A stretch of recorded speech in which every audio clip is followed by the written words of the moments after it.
The Jeffrey Epstein case is long and complicated, and it's hard to get your head around just how big it really is. And because the revelations about Epstein have come out in drips and drabs over the course of 20 years through lawsuits, raids, seizures, depositions, and multiple state and federal investigations, understanding just what we know and what we don't know, understanding the difference between fact and fiction, and understanding why this case is so important can be genuinely challenging. Jeffrey Epstein was born in New York City. He showed an early talent for social interaction, charm, and manipulating people.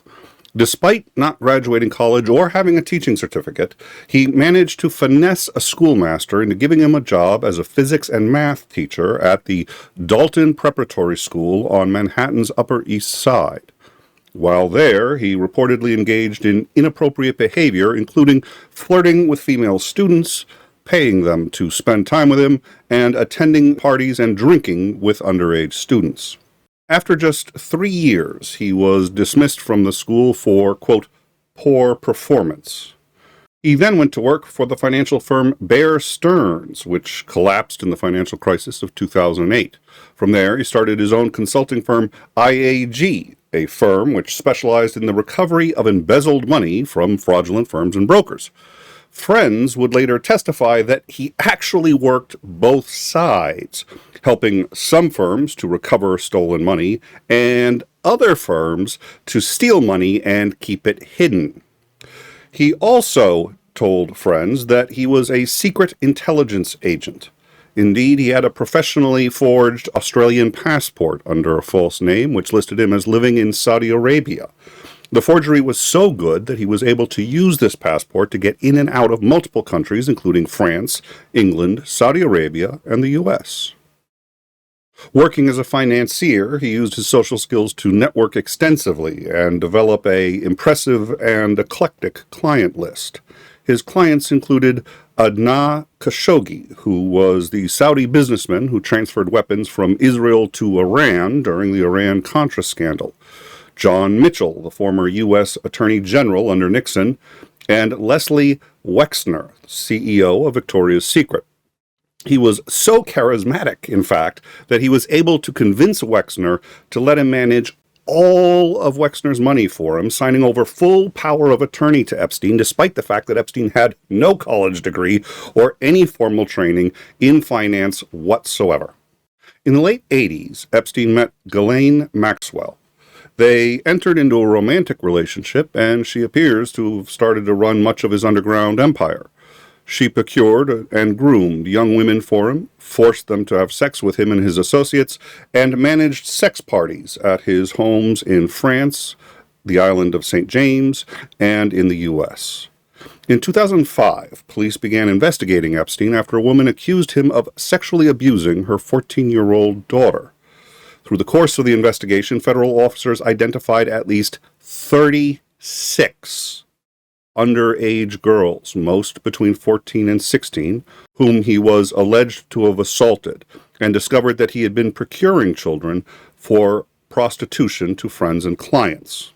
The FBI made a strong case for life in prison for Epstein, and in 2006, the U.S. Attorney for the Southern District of Florida, Alexander Acosta, filed charges.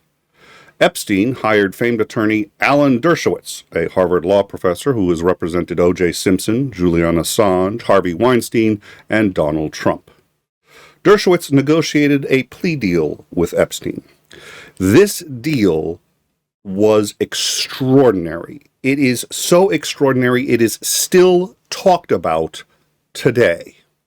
In 2008, with 36 credible accusers, Epstein agreed to plead guilty to 1 count of procuring a child for prostitution and 1 count of solicitation of prostitution. In exchange for him pleading guilty, he and 4 named collaborators, as well as any collaborators who might be discovered in the future, were given blanket immunity from federal prosecution for any of the crimes associated with any of the victims. He was given the minimum sentence, 13 months in a minimum security prison with extensive work release, allowing him to spend most of his time out of prison for work, that work being broadening his network of child prostitution. The indictment was sealed, and with no possibility of bringing charges ever again in the future, the FBI closed their investigation. This outcome was so insane that the Justice Department would launch an investigation, and when asked why he would make such a, quote, sweetheart deal, Acosta said that he had been told that Epstein was, in fact, an intelligence agent, that the entire affair was, quote, above his pay grade, and that he had to make the deal. Between incidents like this and his claims to his friends that he was an intelligence agent and his fake passport, and a seemingly endless supply of money from unknown sources, have fueled speculation that Epstein was in fact an agent for Mossad, looking to blackmail U.S. government officials into unconditional support for Israel. Indeed, since 2008, he has taken multiple trips to Israeli military bases, and in 2015, Epstein invested heavily in Carbine, a startup company associated with the Israeli defense industry. Carbine's CEO was a former Special Forces officer. Its director was one of Epstein's closest friends and a former commander of the IDF cyber unit and director general of the military defense for Israel. And the head of Carbine was none other than former Israeli Prime Minister Ehud Barak. Now, whether for his own use or for some unknown agency, Epstein clearly was interested in obtaining blackmail material on powerful people. He concealed pinhole cameras in all of his residence in every room, including the bathrooms. He allegedly would set up parties and lend women to powerful people, both to ingratiate himself to them and to obtain blackmail material by secretly recording them having intercourse with underage girls. The U.S. Justice Department says that it found hundreds of compact discs of recordings of these sex acts locked in a safe in his New York apartment. Courts have identified 184 Jane Doe victims of Epstein. Of all of these victims, the best known and most famous is Virginia Giuffre. At the age of 14, she began working as a spa attendant at the Donald Trump Mar-a-Lago resort. There, she met Ghislaine Maxwell and was offered extra work performing massages. Maxwell groomed her and forced her into sex work. Her first sexual encounters were all with Epstein, but Giuffre testified that she was later expected to have sex with others, including Alan Dershowitz, former New Mexico governor and UN ambassador Bill Richardson, and Prince Andrew, the younger brother of Charles, King of England.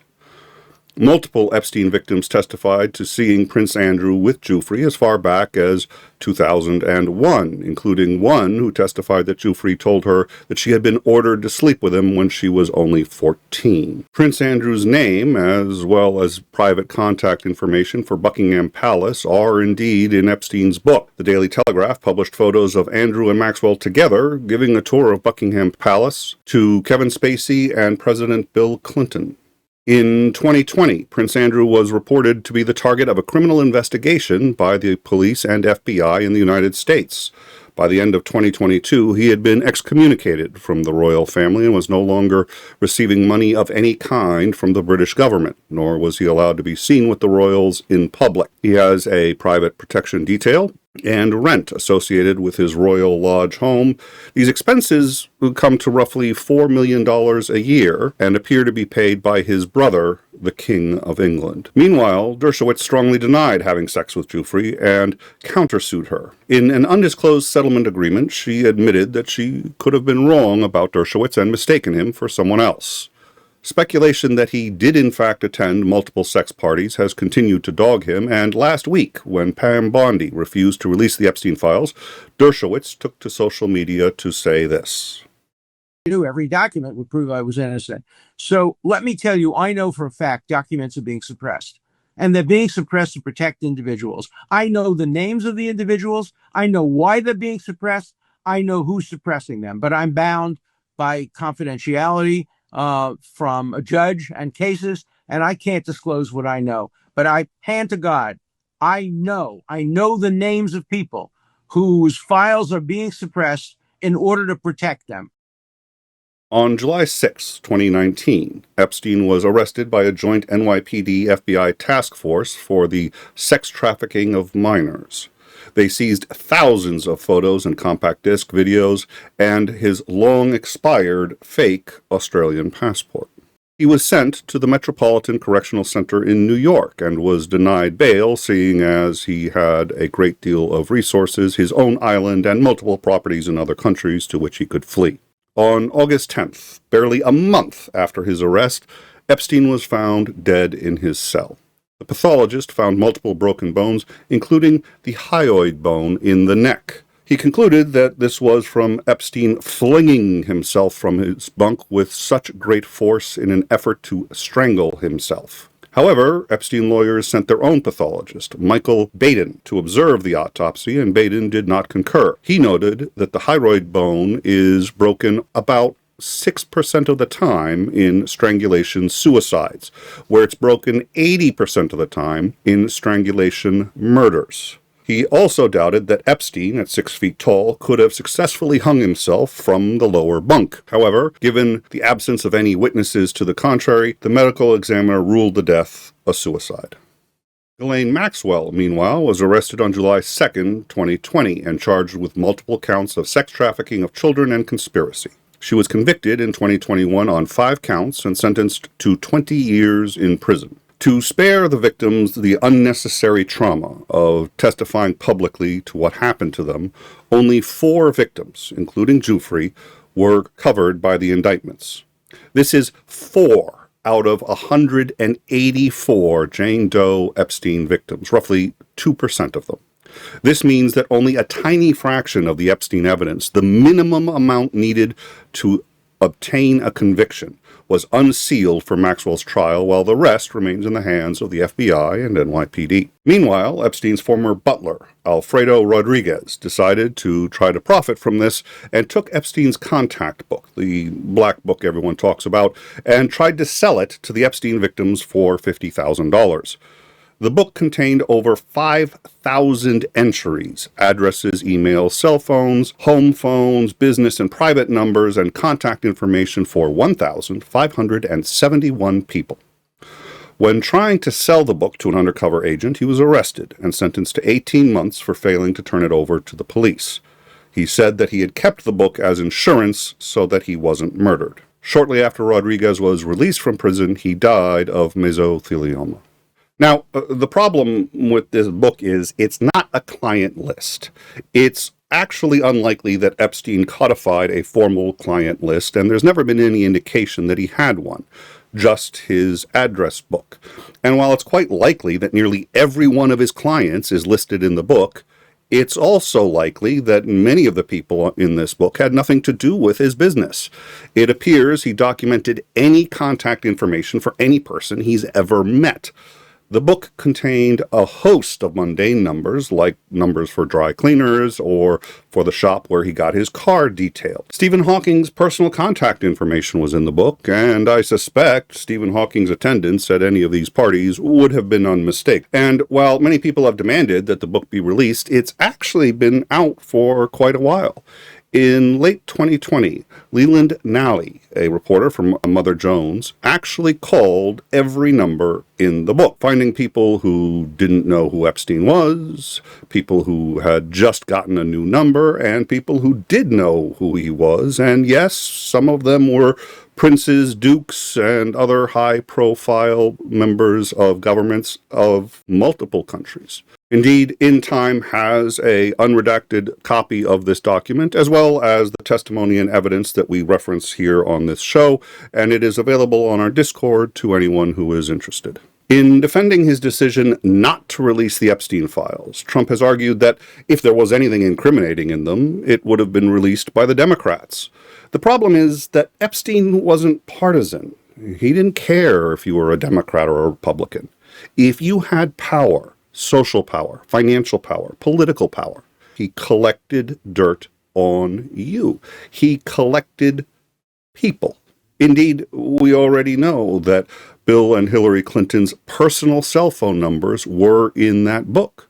Also listed in the book were Harvey Weinstein, Alec Baldwin, Michael Jackson, David Copperfield, Woody Allen, Katie Couric, Rupert Murdoch, David Koch, Richard Branson, Jeff Bezos, Bill Gates, Mark Zuckerberg, Michael Bloomberg, Andrew Cuomo, John Kerry, former British Prime Minister Tony Blair, former President George W. Bush, Tipper Gore, and Saudi Crown Prince Mohammed bin Salman. Interestingly, of the 1,571 people in this book, 38 names were circled, including Prince Andrew, former Israeli Prime Minister Ehud Barak, and President Donald J. Trump.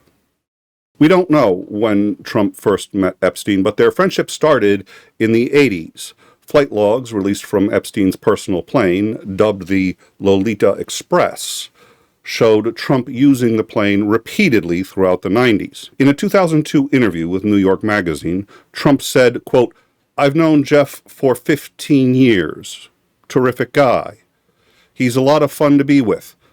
It's even said that he likes beautiful women as much as I do, and many of them are on the younger side.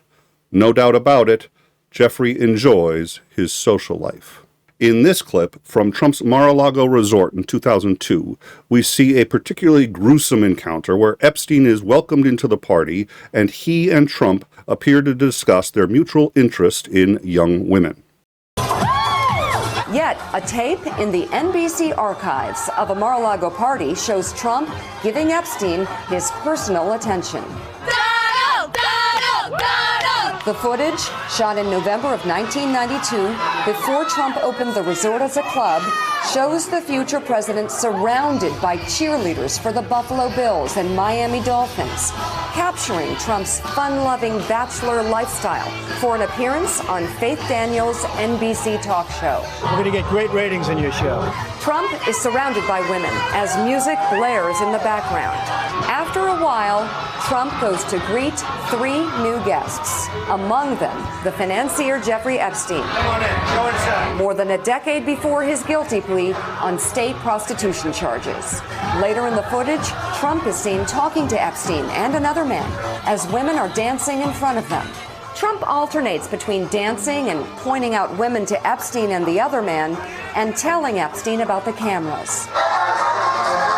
Though exactly what they say is difficult to understand as they discuss the women and their appearances, Trump gestures to one and appears to say to Epstein, "Look at her back there. She's hot."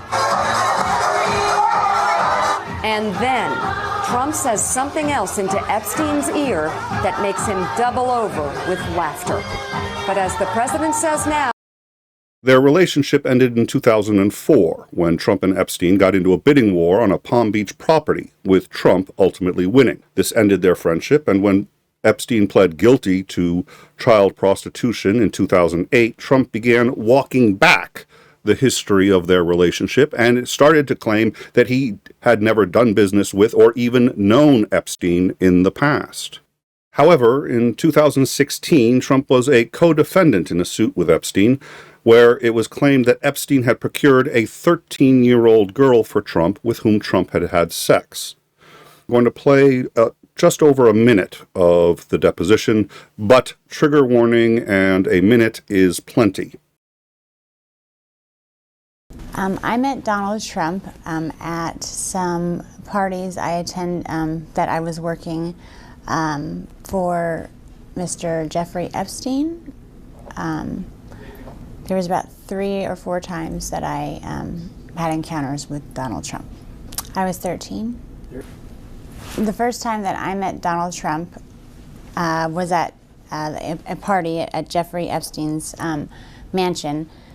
There was an orgy going on, and he was kind of watching off in the distance. And he basically asked if I could come over and give him a hand job. And at first, I wasn't very comfortable with it. This was like my first party, and I didn't think that was my responsibility. But my recruiter told me that I needed to do it. So I agreed to. And then he, I began to, sorry, this is a little difficult, but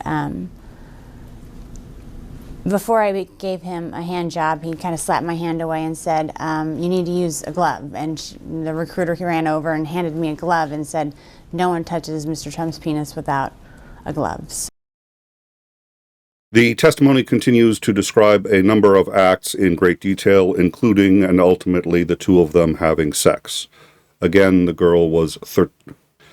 The case suffered from several technical setbacks, including jurisdiction in a civil versus criminal court. And ultimately, given that the Supreme Court has made Trump virtually untouchable, it is not clear if there is going to be a resolution to these allegations. So, what we have here is that Epstein appears to have trafficked in roughly 180 underage girls. He appears to have set them up for his clients, recorded many of the encounters, and the FBI and NYPD has most of this information in their archives. But the most compelling evidence, the video discs, can't be released publicly for obvious reasons. And with Epstein dead, there's no mechanism like a trial for publicly evaluating who was implicated in what he did. However, given all of the evidence, it's credible to say that there's a reasonable possibility that Donald Trump is contained in those files, possibly even video footage from one of the hundreds of cameras on every one of Epstein's properties.